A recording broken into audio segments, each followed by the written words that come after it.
Hello viewers, welcome to City Car Trainers, personalized car training services. Viewers, today we have a trainee in our academy. அவங்க own பண்ணிக்கிற vehicle Toyota Innova manual transmission vehicle. இந்த கிளிப்பில் நீங்கள் பார்க்க போகிறது drive on a straight road. For the very first time நம்மளோட trainee வந்து Toyota Innova drive பண்ணுறாங்க. அவங்களுக்கு நம்ம பேசிக்காக சொல்லியிருக்கிறது வெஹிக்கிளோடைய steering control, gear shifting process, வெஹிக்கிளோட mechanisms, getting accustomed to the movement of the vehicle. First ஒரு ஸ்ட்ரெயிட் ரோடில் வெஹிக்கிளோட மெக்கானிசம்ஸ் தான் அவங்க அக்கஸ்டம் ஆகணும். கிளச்சர் ரிலீஸ் பண்ணும்போது எந்த பாயிண்ட்டில் வெஹிக்கிளோட மூவ்மெண்ட் ஸ்டார்ட் ஆகுது, பிரேக் அப்ளிகேஷன் எப்படி இருக்குது, ஆக்சிலேட்டர். அண்ட் மோர் ஓவர் எனக்கு இந்த மாடல் ரொம்பவே பிடிக்கும். இன்னோவாவில் ஒரு பெஸ்ட் மாடல்னு சொல்லலாம்.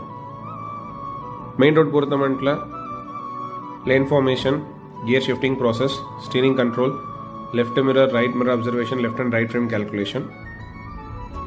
கியர் இன்க்ரீசிங் அண்ட் ரிடக்ஷன் பொறுத்தமட்டில் கியர் இன்க்ரீசிங் ஆர்டராக பண்ணணும். கியர் ரிடக்ஷன் பொறுத்தமட்டில் ஃபஸ்ட்டு அவங்க ஸ்லோ பண்ணணும். ஸ்லோ பண்ணி முடிச்சதுக்கப்புறம் கியர் ரெடியூஸ் பண்ணணும். கியர் ரெடியூஸ் பண்ணும்போது ரைட் ஹேண்டை ஜென்டலாக ஹோல்ட் பண்ணிக்கணும். So that steering control miss ஆகக்கூடாது.